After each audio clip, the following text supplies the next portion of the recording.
দুর্গাপুর গ্রাম পঞ্চায়েতের দুই বিধবা মহিলার বিরুদ্ধে পঞ্চায়েতের অভিযোগ উঠেছে যে তারা রসিদ কেটে উন্নয়ন ফি নিচ্ছে। এই দুই মহিলার একজন সরস্বতী তুরি, যিনি স্বামী ও সন্তানহীন। তিনি মানুষের বাড়িতে কাজ করে জীবিকা নির্বাহ করেন এবং একটি ভাঙা বাড়িতে থাকেন। অন্যজন সবিতা দাস, যিনি বিবাহযোগ্য কন্যা ও এক পুত্র নিয়ে থাকেন। তাদের দিন কাটে খুব কষ্টে, খাবার কিনতে অভাবময় পরিস্থিতিতে তাদের বেঁচে থাকতে হয়। এরা মুখ্যমন্ত্রীর বাংলার বাড়ি প্রকল্পের আওতায় প্রথম কিস্তির 60,000 টাকা পেয়েছেন। তবে এরপরে পঞ্চায়েত থেকে তাদের কাছে রসিদ কেটে 1,000 টাকা করে নেওয়ার অভিযোগ উঠেছে। এই ধরনের অভিযোগ শুধু দুর্গাপুর পঞ্চায়েতের বিরুদ্ধে নয়, মেমারি 1 নম্বর ব্লকের বিভিন্ন পঞ্চায়েতেও এই ঘটনা ঘটছে। কোথাও 500 টাকা, কোথাও 1,000 টাকা উন্নয়ন ফি হিসাবে নেওয়া হচ্ছে।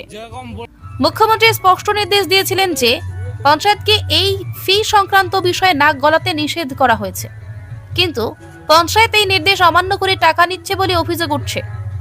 দুর্গাপুর পঞ্চায়েতের উপপ্রধান নিতাই ঘোষ প্রথমে অভিযোগ অস্বীকার করেন এবং জানান ঘর প্রাপকদের কাছ থেকে কোনো টাকা নেওয়া হয়নি। পরে সাংবাদিকদের চাপ দেওয়ার পর তিনি জানান বাড়ির পারমিশনের জন্য টাকা নেওয়া হয়েছে এবং বাস্তু জমির শ্রেণী পরিবর্তনের জন্য টাকা নেওয়া হয়েছে। যখন সাংবাদিকেরা প্রশ্ন করেন বাস্তু জমির রেকর্ড করার কাজে বিএলআরও দেখেন, তখন পঞ্চায়েত কি টাকা নিতে পারে? উত্তরে নিতাইবাবু জানান টাকা নেওয়া যায়। তিনি বলেন পঞ্চায়েত আনুষঙ্গিক খরচের জন্য ডোনেশন গ্রহণ করে, অর্থাৎ এই টাকা পঞ্চায়েতের নিজের ফান্ডের জন্য নেওয়া হয়েছে। তবে ক্যামেরায় ধরা পড়েছে অন্য ছবি।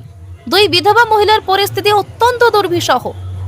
তাদের একজনের হাতে একবেলা খাবার জুটলে অন্য বেলা কি খাবেন তা নিয়ে চিন্তা করতে হয়।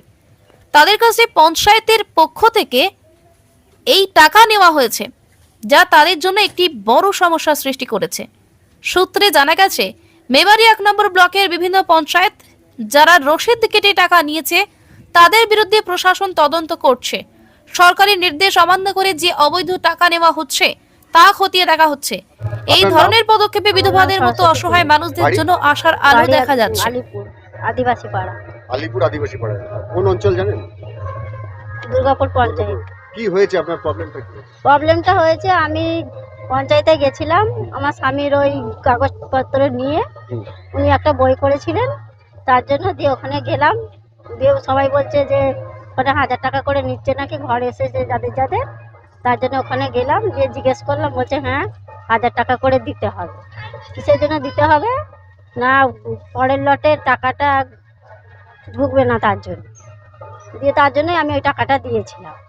দিয়ে আমাকে বললো তোমার আধার কার্ড আর কি বলে যেন বইটা বার করুন আর ফোন নাম্বার দিয়ে সব কিছু দিলাম। দিয়ে বললো যে এটা হবে না, তোমাকে করতে হবে, আধার লিঙ্ক করতে হবে ফোনের সঙ্গে।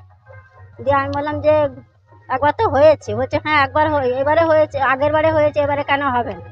আমি যে কেন হবে না কী করে জানবো, আমি একবার ছাড়া দুবার করেছি, ফোনের সঙ্গে আধার লিঙ্ক করেছি। দিয়ে বলছে না আবার করতে হবে। দিয়ে আমি তার জন্য কালকে পোস্ট অফিসে গেছিলাম, দিয়ে আধার লিঙ্ক করে এসেছি। 1 সপ্তাহ পরে বলেছে চেক করতে। দিয়ে ওখানে গেলাম, আমার স্বামী নেই, ছেলে নেই, কেউ নেই। আমি এই কারণে টাকাটা দিয়েছি যে আমার তাড়াতাড়ি করে ঘরটা আসে, আমি লোকের বাড়িতে থাকি। আমার নাম মেনকা ভাদুলি, গ্রাম আলিপুর আদিবাসী পাড়া এবং বাগানপাড়ার আমি সদস্য।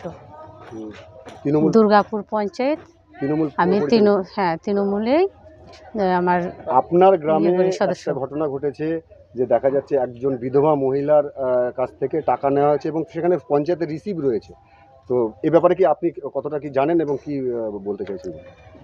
এ ব্যাপারে জানি বলতে আমি কালকে পর্যন্ত আমি কিছুই জানি না, মানে গতকাল পর্যন্ত আমি কিছুই জানি না। আজকে আমি মানি রিসিভ দেখে আমি প্রমাণিত হয়েছে যে হ্যাঁ ওনার কাছ থেকে 1,000 টাকা নেওয়া হয়েছে, এবং কেন নেওয়া হয়েছে, কিসের জন্য নেওয়া হয়েছে সেটা আমি এখনও পর্যন্ত বুঝে উঠতে পারছি না।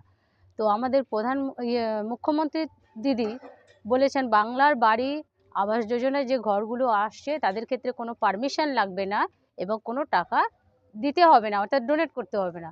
এখানে তো আমি দেখছি যে আমার এলাকায় আদিবাসী পাড়ায় সরস্বতী তুরি নামে একজনের কাছ থেকে মানি রিসিভ দিয়ে 1,000 টাকা নিয়ে এসে, কিন্তু বাংলা বাড়ি প্রকল্পে যারা ঘর তৈরি তাদের কাছ থেকে কোনো টাকা পয়সা নিইনি কোনোভাবেই।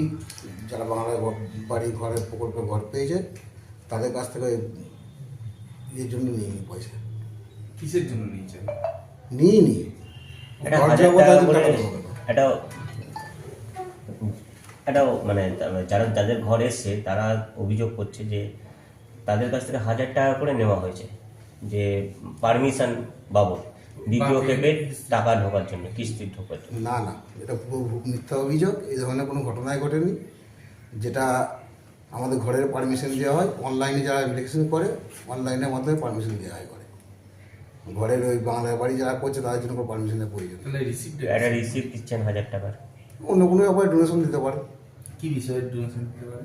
আমরা ওই তো আপনার ওই কনভারসেশন, তারপর আপনার ওই ইয়েগুলো হয় না, ওই যারা ওই বাড়ি তৈরি করছে ইয়ের জন্য, যাদের ওই বাস্তু জমি নেই, বাস্তু জমি সেটা অন্য জমিতে করছে, তাই জন্যে তার জন্য ডোনেশন দিতে হয় না, বাস্তু জমি করতে হয় রেকর্ড। ওইটা বাস্তু জমি করার জন্য যে ইয়ে করে না, বিএলআর অ্যাপ্লিকেশন করে, সেটা তো বিএলআর থেকে হবে, Notice কিন্তু তাহলে পঞ্চায়েতের পঞ্চায়েত 1000 টাকা নিচ্ছে না।